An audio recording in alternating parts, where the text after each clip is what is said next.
The bells of Lindblum still echoed in their ears when the summons came. A messenger, drenched from the storm, staggered into the regent's hall with grim tidings. Bermecia, the kingdom of eternal reign, was under attack. The Alexandrian army marched with black mages at its vanguard, laying waste to the land. Garnet's heart faltered. Her mother's ambitions were no longer whispers, they were war. Though Regent Cid urged caution, Zidane could not ignore the call. A city was burning and people needed help. Garnet, torn between duty and danger, longed to join him. But Lindblum's counsel pressed her to remain hidden. Reluctantly, she agreed, though her eyes lingered on Zidane with unspoken words. So it was that Zidane, Vivi, and Steiner set forth, joined by a new companion, Freya Crescent, a Bermetian dragoon. She was tall and lithe, her spear gleaming even in the downpour that never ceased above her homeland. Behind her composed face lay grief and desperation, for Bermecia was not just her duty but her home. She had returned to defend it, though she feared she was already too late. Vivi walked with heavy steps, troubled by the thought of black mages serving as soldiers.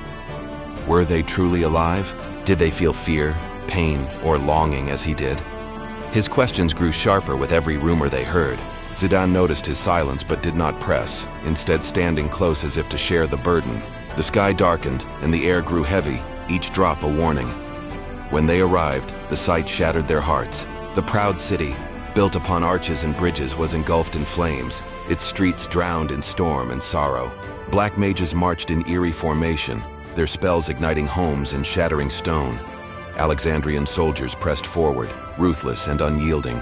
Freya's voice cracked for the first time, grief breaking through her stoicism. She plunged into the fray, her spear flashing as she fought to defend the ruins of her people. Zidane followed without hesitation, blades cutting through the tide of soldiers. Steiner fought with iron discipline, though even he could not mask his horror at Alexandria's cruelty. Vivi, trembling, faced the black mages. His staff shook, not from weakness but from despair. He could not bring himself to strike, for in them he saw himself, silent, obedient, and lost. But when one turned its spell upon Zidane, Vivi's hesitation burned away. Fire erupted from his hands, fierce and desperate. Tears streamed as he whispered apologies with every incantation. He fought not to destroy them, but to protect his friends, even if it meant striking down those who mirrored his very existence. The companions pressed through the streets, but Bermecia was already lost. In the city's palace, they at last confronted the architects of the destruction. Queen Brana's forces stood triumphant, and at their side loomed a new figure, tall, cold, and imposing. Kuya! Clad in flowing garments, his silver hair catching the stormlight, he exuded a presence both graceful and terrible. Unlike the waltzes or the soldiers, Kuja was no mere servant. He radiated confidence, power, and control, his words dripping with mockery as he addressed those who dared stand against him. To Zidane and his companions he was a stranger, yet already an enemy etched into their souls. Braun's war machine had teeth, but Kuja was its mind. It was clear even then, the queen was not acting alone. The heroes could not stand against such power. Freya, consumed by anguish, fell to her knees as Kuja's forces declared Bermecia conquered.